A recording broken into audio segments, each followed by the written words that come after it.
Joining me today for the interview is Natalie Conway.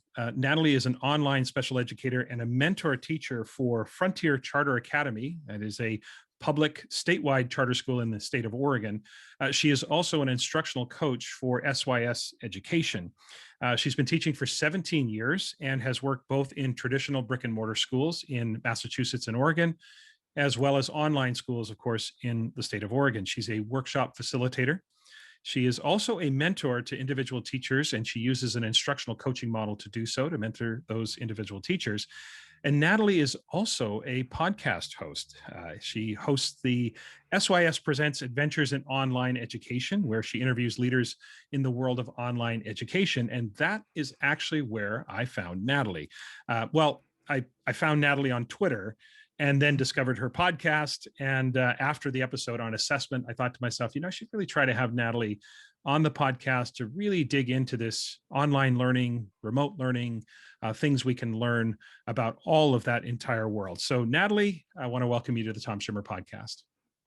Thanks, Tom. I am really excited to be here and really appreciative of the opportunity to talk with you today.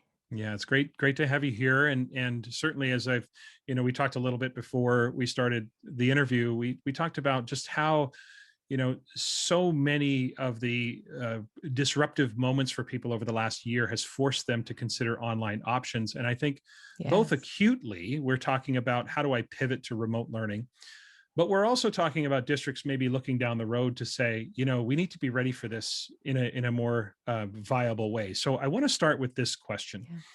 What does the Venn diagram between online learning and remote learning look like? So obviously COVID, as I said, forced the majority of teachers to at least acutely pivot to a remote learning model.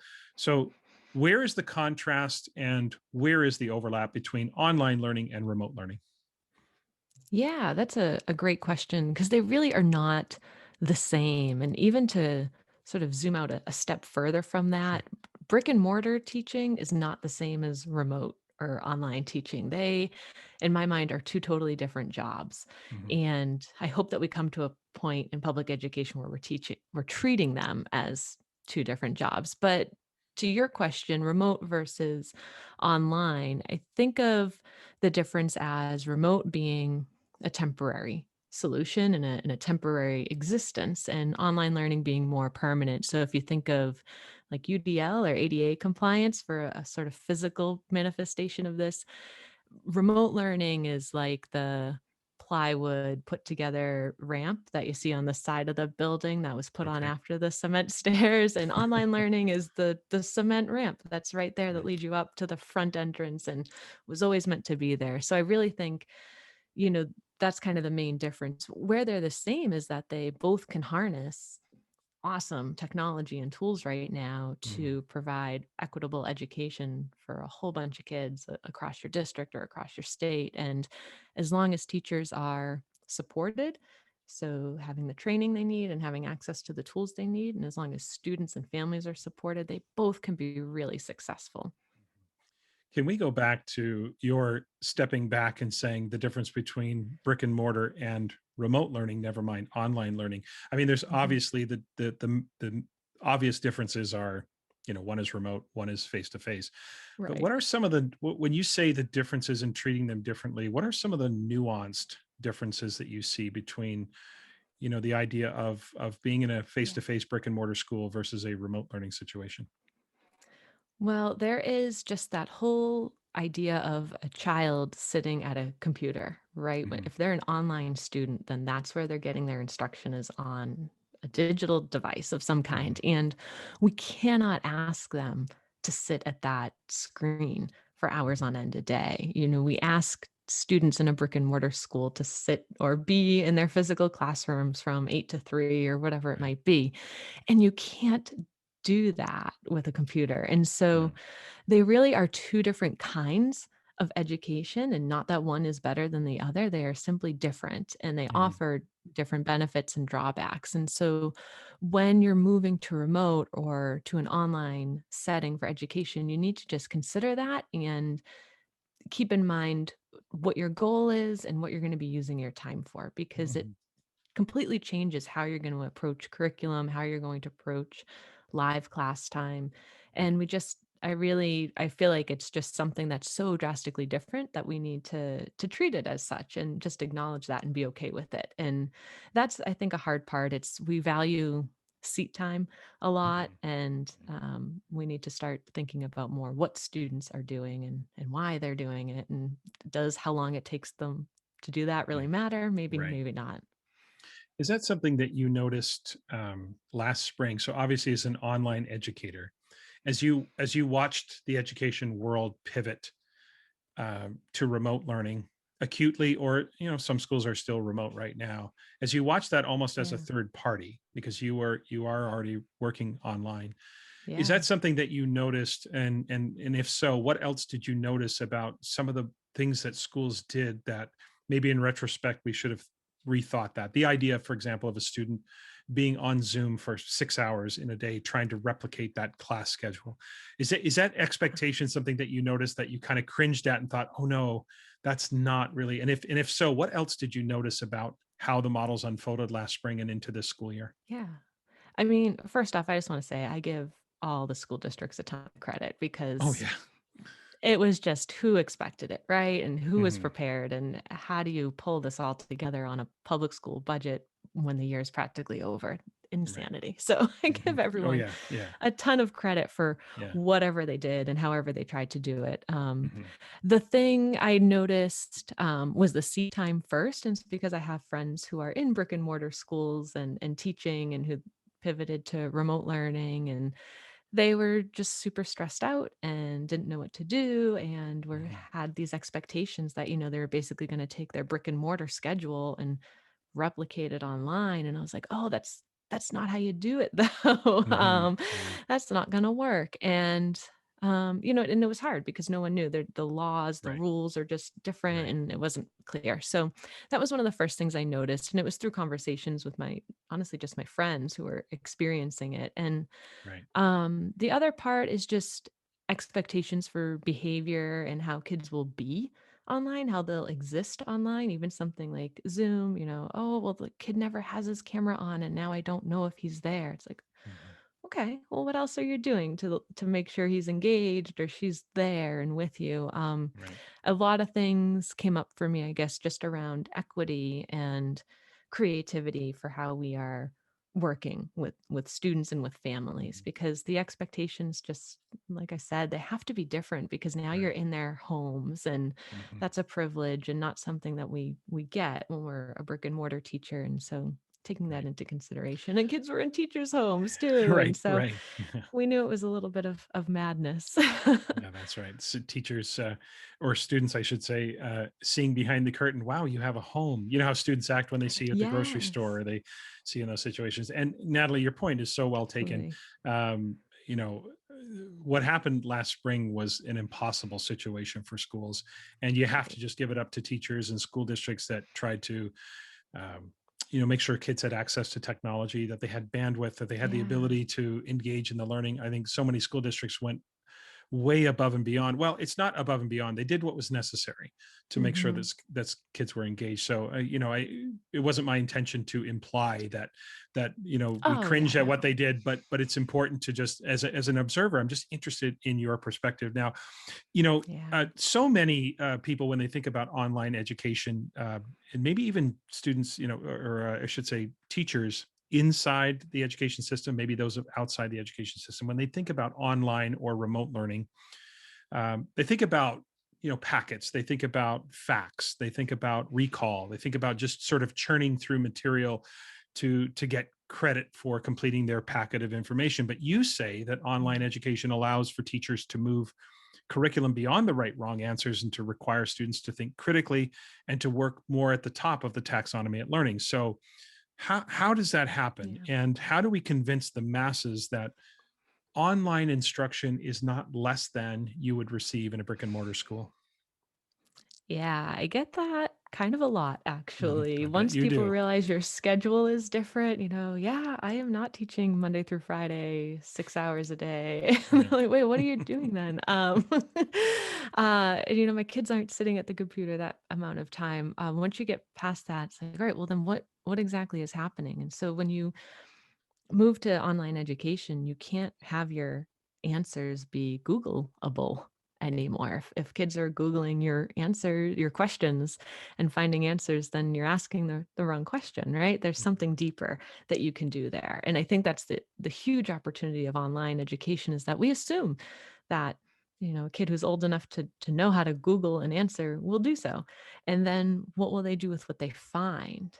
That's the next step. And that's where Right. we're engaging, and that's where we're moving to. So there definitely are schools out there, online schools out there, that are kind of packet factories, and kids do just check the box and move on to the next thing. And Right. that's the least of what online education can be. And, that's part of the reason I have my podcast. It's part of the reason I work for SYS, is because we have this vision. I have this vision of what online school can look like for students. And it's project-based learning. It's using the flipped class model. It's using, Mhm. at the very least, projects, and getting past a rote memorization, or just accessing these basic skills. I'm a special education teacher, and sometimes we, as special ed teachers, get stuck in that bottom part of Bloom's. We're like, we need to Right. teach kids X, Y, and Z, and then we'll get to the other stuff. And it's like, well, flip that on its head. What if we start with the other stuff,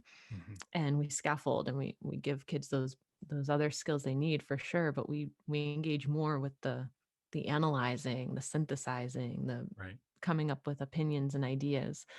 Mhm. So I've really enjoyed that with online education, because there is just so much available online, and all your kids have a computer and they have access to the internet. And Right. so you're really going beyond in a lot of ways, and it's easy to do, and it's kind of freeing for the students once they realize, like, can I just look that up? You say, yeah, Mhm. of course you can. That's what adults do. That's what we do in the real world. That's what I want Exactly. you to do. I'm not going to Right. pretend like you're not going to have a calculator in your back pocket for the rest of your life, because you will. So go ahead Yeah. and use that. But Yeah. yeah, I think that's part of it. Like, we're just acknowledging the future a bit. Like, we're acknowledging that these technologies exist, and kids can use text to speech, and they can use speech to text, and they can use calculators, and they can look up what used to be an Encyclopedia Britannica, or Right. that Right. set Right. of encyclopedias in the library that we're not opening anymore, because we don't need to. Right. We don't need to do that. Move them to the next thing, and it's going to just be way more engaging and Mhm. way more of a learning opportunity. For sure. Now, when we think about online learning, one of the sort of pushbacks that I hear, and I don't necessarily hold this position, but I'm interested in your take on when people talk about, okay, online learning is okay, I can get my head around that. But they might say, Natalie, what about socialization? What about this social Mhm. context within which, schools also provide that kind of socialization and the building of Yeah. social skills and all of that? How do you respond to people who push back and say, well, face to face, online might be okay to a point, but there's that social component of schools that we might have to consider? Yeah, absolutely. I mean, I think COVID has taught us that we're all really social beings, no matter how Mhm. introverted we might feel we are on that scale. Like, you Right. still need people, and we are social creatures. And there is absolutely opportunity for socialization online. Mhm. You and I met through Twitter. That's Right. an online social platform, right? So there's that. Kids have the opportunity. The platforms I'm most comfortable and knowledgeable about are Zoom and Canvas, and they both allow kids to communicate with one another. You can Mhm. share videos in a discussion. You can use breakout rooms and get kids to be talking to one another, collaborating on a Google Doc, those sorts of things. So there are opportunities for students, and there should be opportunities for students to talk to one another, to engage with one another and Mhm. discuss. In terms of, that more free form socialization, like what would happen in a lunchroom or out at recess. Yeah, that's sort of more up to the individual child and their families. Right. And a lot of the reason that kids who choose online school, not all of them for sure, but a portion of students choose online school because of the negative social Right. interactions they've had in a brick and Mhm. mortar setting. So Mhm. for some, it's actually a safe haven from bullying or from sort of Yeah. negative interactions in a brick and mortar. So I think at the end of the day, if we look back as adults on what we did in school and how much socialization genuinely took place there. Like, Right. really, what happened was when I was playing softball, or when I was playing ultimate frisbee, or when I was at dance class, or when I Yeah. was in Yeah. band, like that's when I Yeah. was socializing. That's when I Right. was talking with friends. And so online doesn't take that away from No. kids. There's still those opportunities. And I they're think important. that's, yeah, they are important. And I think your point is well taken that socialization doesn't just occur at school. And again, the context of socialization now, given the fact that the world is in some ways virtually closer together, and that Yeah. we have connections with, like you said, you and I met on Twitter. We have connections. I know people around the world that I would never be able to talk to if it wasn't for technology, and we are very social in that sense. So I think it's Yeah. sometimes just comes from a place where it's not what I was used to when I was younger. For parents and adults, it's like this is different than what I experienced, and that's probably Absolutely. where a lot of that pushback comes from. Is that what you see? Is that kind of like this isn't what I was used to? Yeah, I think Yeah. that's a lot of online education, period. It's Right. just it's different and it's not what we're used to. Yeah, it's Right. like, oh, kids don't need to sit at school for 6 hours a day. Or, Right. oh, Right. yeah, socialization actually will happen still in their neighborhood or in whatever they do for Right. extracurriculars. And Exactly. so yeah, I think that's just a lot of it, is accepting that, our culture has changed so rapidly in such a Yeah. short amount of time, and Yeah. it's going to continue to. And so we just need to get comfortable with being uncomfortable, and knowing that 10 years from now is not gonna, like, my daughter's 4 years old. I have Yeah. no clue. When she's You're right. 21, what will the world look like? I can't even imagine. It's gonna be awesome, No. but I can't even No. imagine. I think this past year has taught us all to be comfortable with discomfort. That's for sure. Truth. So you're of course a special educated educator. So I want Mhm. I want to try to see if you could walk us through co-teaching, the inclusion model in an online environment. Can it still occur, and can it be effective for students? Who are in need of special services. How does that walk us through that model, and maybe give us some insight as to how special services might be delivered in an online learning environment? Yeah, absolutely. It's First off, it's different for every school.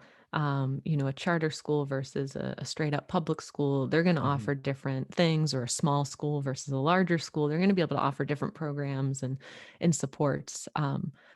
Online school can be really effective and be a really good thing for some kids with special needs. It is not for everyone. Hmm. Absolutely. I have been co-teaching since I started my career. I've only ever co-taught. So it's what I know, it's what I love. And I'm a huge advocate for inclusion and co-teaching in brick and mortar and online settings. I think it's really effective. Um, Co-teaching really allows us to be better teachers, because we're working with another teacher and we're honing our own craft in that way. And then we're making sure we're meeting the needs of all students. So it takes away that element of the kid with an IEP needing to have another class, needing to just have more going on in their schedule, because more isn't necessarily better. So sure, there are kids who are going to need some extra one-on-one or small group instruction, or maybe they're working so below grade level that they still need some pullout. But for the most part, there is a vast majority of students on IEPs who could benefit and thrive in an inclusive setting. And so being able to co-teach, being able to have two teachers in Zoom running a lesson, or parallel teaching, alternate teaching, whatever the method is you might choose for that, it's super effective, and it allows you to touch all the kids who need that help or need that specific instruction that week. And that's where I'm also a big proponent of flipped class model. So, Hmm. flipping your class and getting some data at the start of the week can help you figure out those groupings further down the line. But a lot of special services can be provided online, and kind of what I talked to a little bit before, things like speech to text or text to speech, super easy Right. online, where you might have to have a kid in brick and mortar with a physical scribe, someone writing for him or her, or you need to get all these audiobooks or that kind of thing. It's just so Right. easy online to provide those accommodations to kids who need them. And the harder thing to provide online obviously would be like occupational or physical therapies and that Right. kind of thing. So those are different online for sure, and certain Right. schools treat them differently, and can provide different things. But for the most part, it's really a huge I'm going to start that over. for the most part, it's a really big opportunity, and there's a lot of potential, I think, for schools to service kids with special needs Mhm. in their online setting in the inclusive model. Yeah. What about English language learners? Do you Mm. find many choose the online environment? And if so, what does support for ELs look like? I mean, obviously, they're not a monolith. You've got to tailor for their background in school. They may just not speak the language, but be very Right. proficient and competent, or they may have gaps in their schooling, or et cetera, and so on. So, without at the risk of treating them of ELs as a monolith, what does that look like in the online environment?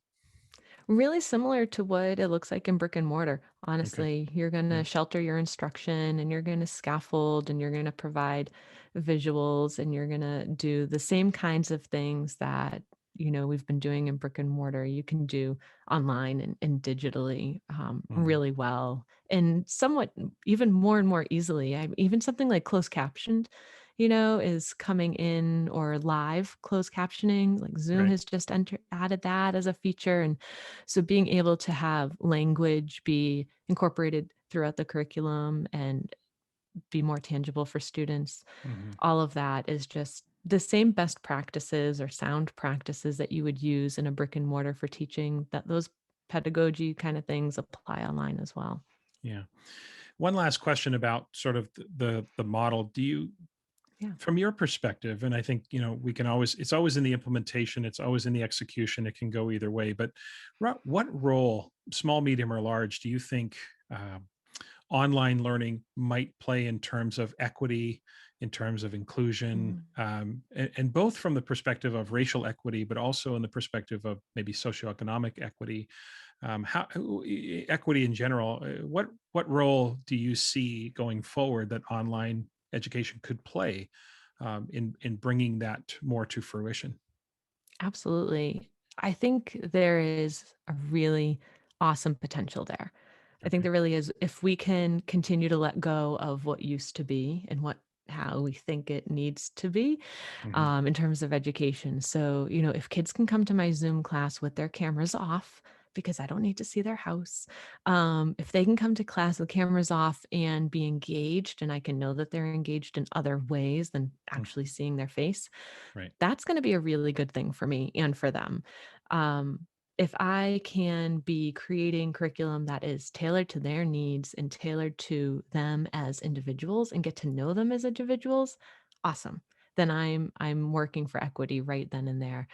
Sometimes if you think of the drawback of the physical space, like let's go back to middle school or junior high where everyone's psyched to to go back to those memories, right?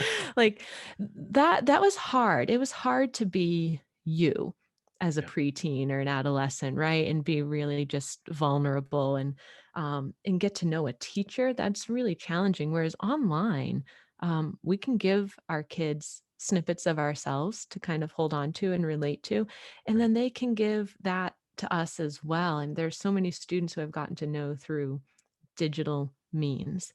And it's Hmm. different for sure. It's totally different. I'm not observing them at recess and, checking out what they're up to in the cafeteria, but I'm getting to know my students because of the kinds of activities I'm engaging them with. And they're able to connect with me one on one Hmm. way more readily than they could have in a brick and mortar. And I really think the root of equity and all of that is knowing our kids.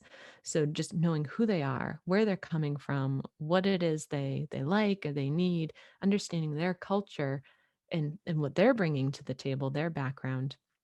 You can really do that online, assuming you don't have, you know, a caseload of 100 kids or something. You can Right. really start to get to know your students, and then Right. if they stay with your school, you can hold on to that information and share it with the next teacher, and that can become a portfolio of who the student is and Right. what they need. So I think there's a lot there that gives us a way to reach kids. If we can get, we call it one to one, like every student has a device and every student has internet Right. access. If you can get that first step to happen, then the rest of it can really fall into place with some conscious work on the part of the teacher. Yeah. It just strikes me that the online learning environment is so conducive to, when I think about assessment, which of course is most of What what you my think work about? entails. I think about such a, the opportunity to expand. And I've had this conversation with many guests on the podcast about how to expand our definition of what is quality evidence. What does that look like, Mhm. and how we can provide students with different opportunities to show their learning, their deeper learning, in ways that don't necessarily fit with our traditional view of assessment, but allow us to expand that view, which includes the opportunity to be culturally responsive with our assessment practices as well. So yeah, I think there's a, Absolutely. I think I would agree with you in the sense, well, I should say, I know I agree with you that I think there's a lot there for us to take advantage of for sure. Okay. So Yeah. if a school wanted to add online learning to their offerings, what should they do? I'm sort of picturing, the rural school that may not have the student population to offer, one section of everything. So there's opportunities to Mhm. take courses, right? And so it's also possible that schools with large populations just don't have enough students interested in a particular topic. So let's, for example, say I live in Nebraska. I want to take a marine biology course. No one else in Nebraska wants to take marine biology. Not enough students to offer the course. Plus, we don't have the expertise in the school to even offer that course. Could schools begin adding courses like that? And are they doing that already? And if so, what's the best way to go about that? How have you seen, if you have seen that, what's the best way for schools to go about adding those offerings when in the past we may not have been able to? Yeah, I'm just starting to see that now. I'm originally from the Boston area, and moving out here to Oregon, became familiar with the idea of an educational service district. And Hmm. so some people might be familiar with that and some people might not, but that's where you kind of pool your resources. So I'm in Central Oregon, and we have an ESD, an educational service district, which maybe would have, say, speech pathologists and occupational therapists, that kind of thing. And they would service a whole group of districts. And the Hmm. same kind of thing can happen online. So if you're statewide and you have access to other online courses, you can pull into those. So I know Idaho has started something along those lines where Okay. public schools in Idaho can tap into this statewide set of courses and instructors. And I think that's a really great way to go about it, because when you're online, your reach is no longer physically constrained. Right. You can go beyond your district, and I think that's really helpful. Popping into a community college, finding out if they have any offerings that maybe you could be offering to your high school, that kind of Right. thing. SYS can help with that in some aspects, and so that's really powerful. Just coordinating with the resources that are available in your local area or in your statewide area, and then how to build those or how to find them, open ed resources, that kind of thing. So there are Right. definitely possibilities for that. I think that's really one of the cool things about online ed and the future of online ed is that Mhm. you could be that kid in Nebraska who wants to study marine biology, and Right. now that can happen. Right. And these Mhm. would be like when you talk about the Idaho model. Again, I don't know how familiar you are with it, but these Yeah. would not be modules. These are, you sign up. There's a teacher, and I'm actually Right. interacting with a teacher. Is that correct? Yes. Yeah. Yeah. An actual course moderated by a teacher. And I Hmm. don't know exactly how they work, the Well, ins and sure. outs, but yeah, Yeah. exactly. So it's not just some canned one off thing that you're getting, but it's, yeah, it's something Some meaningful. avatar. Right. Exactly. You're not talking to one of the robots. Right. Yeah, that would be it. There is such an opportunity for, you see, so many schools are starting academies. They're starting, sort of areas of Hmm. specialization. And yet, Yeah. if you're a student who is somewhere else in the country, and you're wondering, how could I have such a passion for that? There's such a potential there for online learning to really allow me to follow that passion, which again is part of being learner responsive, student centered Yes. in our work for sure. Um, so for those who are in remote learning right now, so let's pivot back to remote learning. You are, of course, an online learning expert, but let's talk about those who are used to being face to face, but they are in the midst of either remote learning right now, or they may even have to prepare to pivot to remote learning later this year because we don't know Again. what again. Yes. So what advice do you have for for teachers who, and this kind of goes back to what we talked about earlier, what advice do you have for teachers who haven't planned to be an online teaching. They're trying to plan for remote learning. And you've probably received some questions from folks over the months about, Mhm. I'm being forced to move to remote learning, or I may have to do it again. What's some of the advice you give to teachers on how to be best prepared for that kind of pivot? Yes. Well, first, I give them a big virtual hug and tell them to Yes, do the same. They're absolutely. gonna be okay, and let them know it's gonna be okay. I think my best advice I can give is to find the essence of what you're doing and why you're doing it, and start to value the complexity of whatever that is. So Mhm. take your standards, and if you're an English teacher or math teacher or a third grade teacher, whatever, take a look at your standards, either what you have left to cover for the year, or if you're planning out the whole year, just figure out the anchor standards, the big ones that you know, all right, this is what I have to do in third grade because they're not going to see it again, or they need this for fourth grade, or, Mhm. here's Yeah. algebra one, this is what I have to hit. Find the essence of whatever it is you need to accomplish with those students and backward design it. Mhm. So think of your final product or a final question you could ask them that would show what they have learned for that standard or that set of standards, and just backward design and fill it in from there. And keep in mind that less is more. So, kind of getting rid of that filling the time mindset, or I have to do X number of activities a day. Just Mhm. leave that to the side and just consider, what is your goal? What is it that I need them to learn? Okay, what is the most efficient and effective way for me to get there? And start with that as your plan. Start with the end in mind, work backwards, and then be open to leaving room for what students are going to come at you with, because you want to Right. be responsive to them and their interests and their needs. So you can't plan it to the nth degree. Don't even try, because you're going to just change it anyways. Mhm. Yeah. And really just, I guess I can't say it enough, but just get to the essence Yeah. of it. What is it exactly that you're teaching, and let the other stuff go. Let Yeah. all the peripheral, let all the supplemental stuff just kind of go. And you'll find that I think you get a depth of content, and you get a depth of understanding that you might be surprised at. Yeah. I think with all of the different, piece of advice that are out there, the one universal piece of advice that I think everyone is saying is prioritize. Mhm. Prioritize. Look at what's Prioritize. most essential, and you can still provide a rich learning experience for students, even if they're not. It's interesting, that whole idea of falling behind simply because they Yeah. haven't done certain content from the past. And that doesn't really mean they're falling behind. It means Um, that they're not doing what other students might have done in the past, but that doesn't mean that you can't still provide a rich learning experience for students. And I think it's clear that you can. right. Yeah. Yeah, absolutely. And I mean, there are so many standards. Some content areas just have It's ridiculous. unrealistic numbers of standards. Yeah. So we know we're not mastering 100 standards. Yeah. Like, just leave it. It's okay. Let it go. Right. Just, Yeah. it's okay. That's right. Do you have a process that you use, like when you approach online learning? Do you Mhm. approach it that way?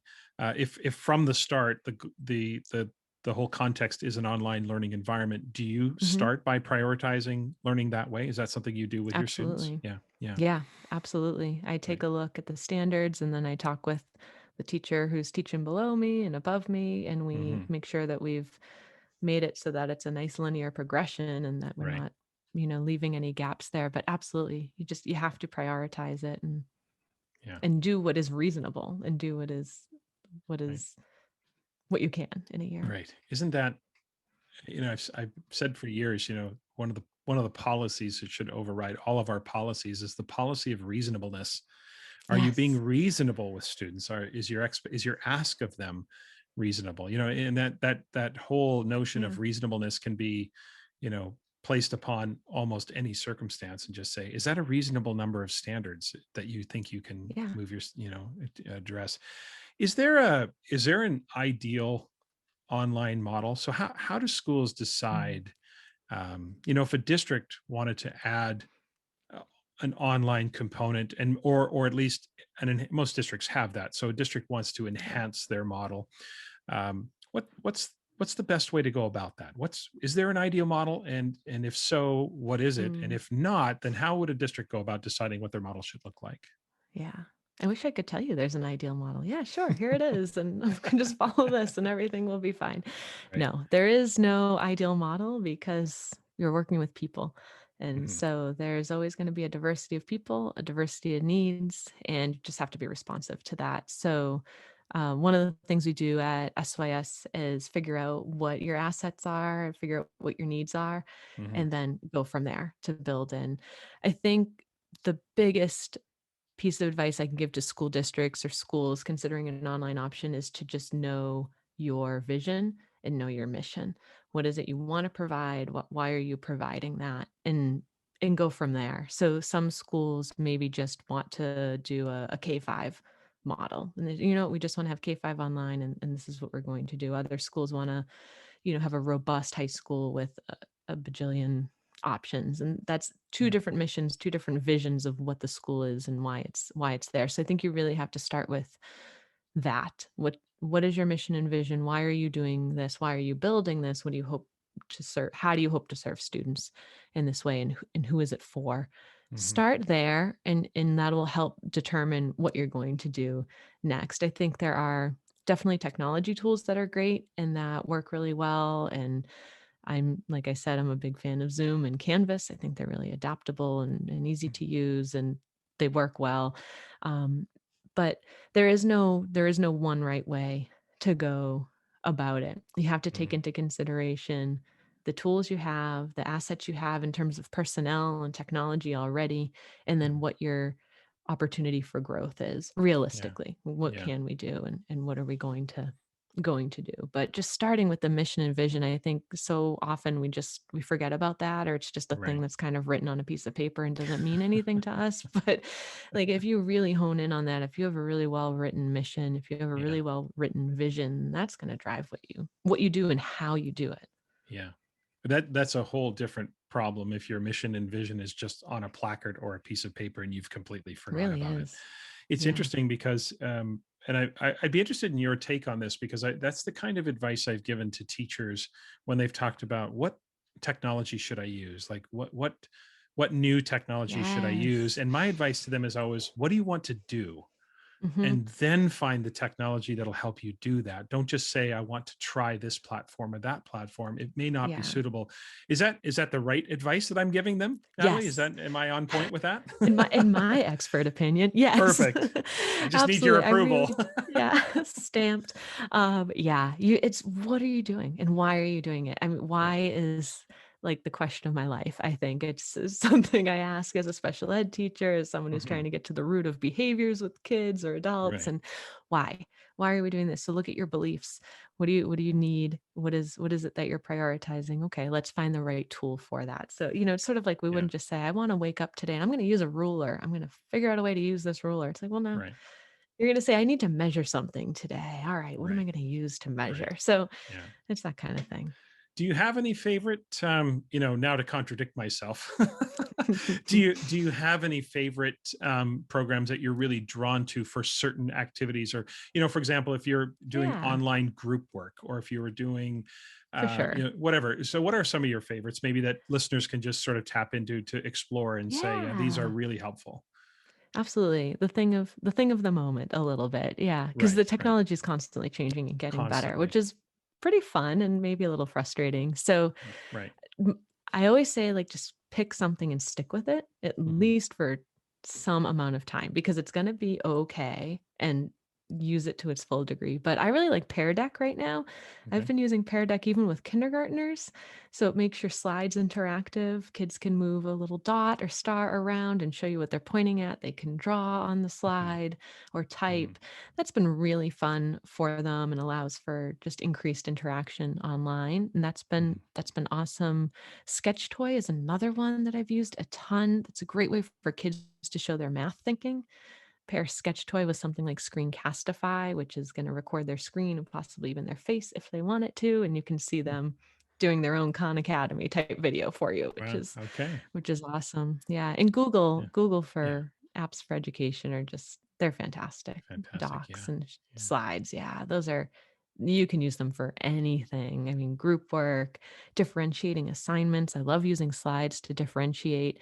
You've got a group of 30 kids and you need to provide them with, a lesson on X, but at 3 different levels. Well, then you can Mm, just link 3 different slides within that slide deck. And here you go, guys. yeah. Pick the one that seems to suit you best and let them self-select even. It's so powerful and so easy. You make it sound easy. And I'm picturing myself trying to. Natalie just said I just have to move 3 slides, and here you go, guys. And 2.5 hours later, That's true. That's true. I'm emailing Natalie again, going, "You said this was easy." You can do that. You're I right. would welcome that. It is interesting because I had Bill Fairder on in the fall, and he talked about Pear Deck as well Oh, being a yeah. platform that he really thought was favorable. So it's interesting that you mentioned that as well. So clearly, listeners, that is something. If you haven't checked it out yet, you probably should, because a couple of endorsements from those who are doing the work for sure. Okay, let's finish up. I want to give you the opportunity to talk a little bit about SYS and Sure. what is SYS? What's the mission? What are some of the services you offer so that if schools are looking to enhance their online experience for students long term, Mhm. the acute pivots to remote learning are one thing, but the idea of saying, hey, this has really showed us that we need to think about this online environment long term. How does SYS contribute to that? What's the mission? What's the goal? What's the work that you do? Yeah, SYS is awesome. It's probably the favorite job I've had in my career thus far. I really enjoy working with SYS. It's an educational service provider, is really what we are. And we start with our beliefs and our mission and vision, and that's how we work with districts.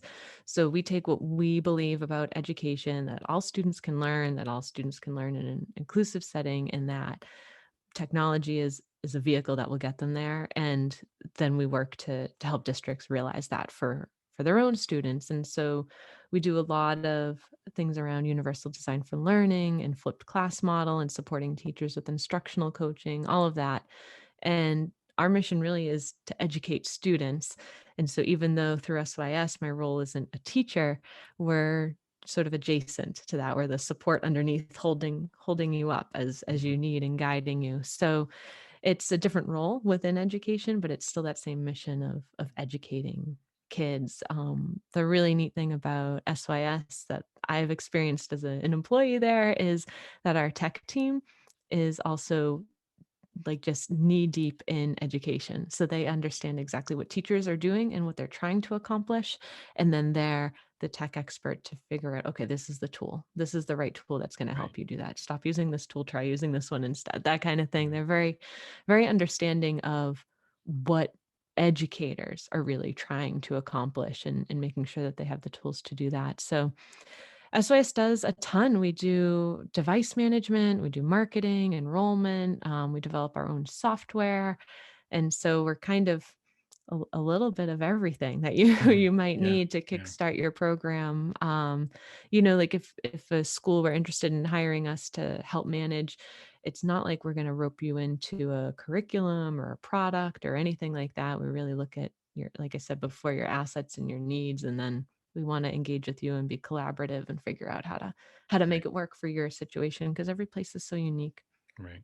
Right. So yeah, Yeah. no, it must make such a difference to have a tech department that understands education. I think so often in school districts, even within the school district, you have tech departments that work more from the tech side, but don't really understand learning at that kind of intimate level that is so Right. necessary to help give advice and coach people on what platform or what technology or how to go about the work. That must make such a difference Exactly.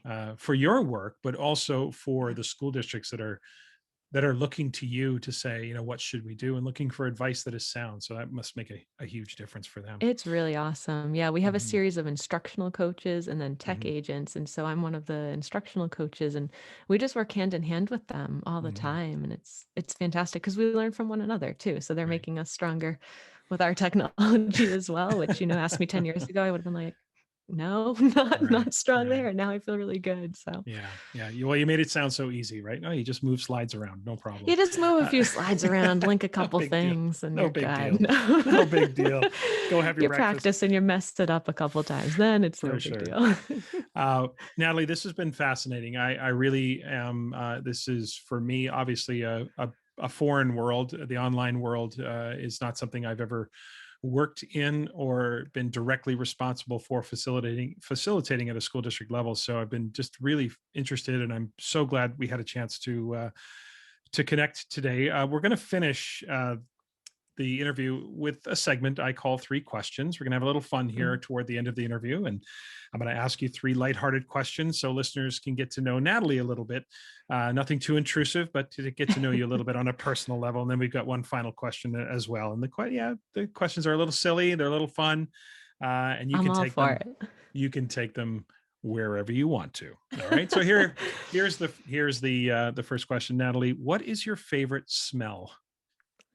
Oh, that's a good one. I could wax really corny and sweet and say the top of my daughter's head. That's probably one of my favorite smells. That can be one of your favorite smells. Absolutely. It I know is. exactly It what you're totally talking about. is. Yeah, there's nothing like that for sure. Okay, number 2. What is the one thing that you have absolutely no patience for? Oh. Oh, that's hard. Take your I time. am I am a selectively really patient person and then selectively not at all patient. Like yesterday, we were we were walking to the park. My husband and I walking to the park. My daughter's riding her bike, and there's this teenager who zoomed up. And I'm being such like an old lady, even as I say this, I know, but there's a younger person driving a car talking on a cell phone. And I had no inhibition. I said, "Get off your phone." I just yelled. So I think sometimes I have no patience for distracted driving. That's a thing that I Yeah. don't know why. I have no personal experience Yeah. to pull from, but I just I don't know. That rubs me the wrong way. Well, it's probably a good thing to have no patience for. That's for sure. Yes. Especially with your daughter in the vicinity. I think we I all know. get a Mama little bear. yeah, mama bear. Exactly. All right. Third question. The third question is what song, regardless of what's happening in your life, immediately puts you in a good mood? Oh, that. This is the song that Prob you put on and the mood has changed. Oh, that's good. Probably Vanilla Ice Okay. I from way wasn't back expecting when. that. Yeah. Yeah, right? No, Yeah. that's a good one. That'll do it. Okay. And we're talking Ice More. Ice Baby, right? We're not Yeah, of going deep course. I don't tracks. know. Yeah, I'm like, are there any others? I think that's Exactly. it. Yeah, that's the one. Yeah, I was I don't know. That one's just okay. All silly right. and Yeah, it's all in good fun, and it's so retro now that it's almost there's a kind of right. enjoyment to it. I was wondering because I thought if you can name a second Vanilla Ice song, then you're a fan because I Yeah, don't think no, it I doesn't could. go that deep. No, it doesn't go that deep. No deep cuts from the archives. Vanilla Ice, Unfortunately B not. sides. No, so oh, that's good. You know what? I'm gonna have to play that song tonight Right? and just see if that's a It's mood just gonna changer. make you That's for move a sure. little. Make you Yep. move a little for sure. Okay, so one final question for you, Natalie. Yeah, this is a question I've asked everyone who's come on the podcast. One of the themes I'm trying to run through the podcast is the theme of success and happiness, and just thinking about different people's perspectives on what it means Yeah. to be successful. So the question I want to finish with is this question: if a random person stopped you on the street and asked you, "What is your definition of success?" How would you answer them? My definition of success for me is my legacy. I think if I can say at the end of my day that I've put more good out there than bad, then Mhm. I've been successful. I think of the teachers who I think about now and who I remember fondly. I'm 37, Mhm. and the teachers who stuck with me, who are still in my head and make me smile. Like, I want to be that teacher to a kid. I Mhm. want to be that person at school who they think back on 25 years later and Yeah. say, you know what? Yeah, Mrs. Conway, smile. That's it.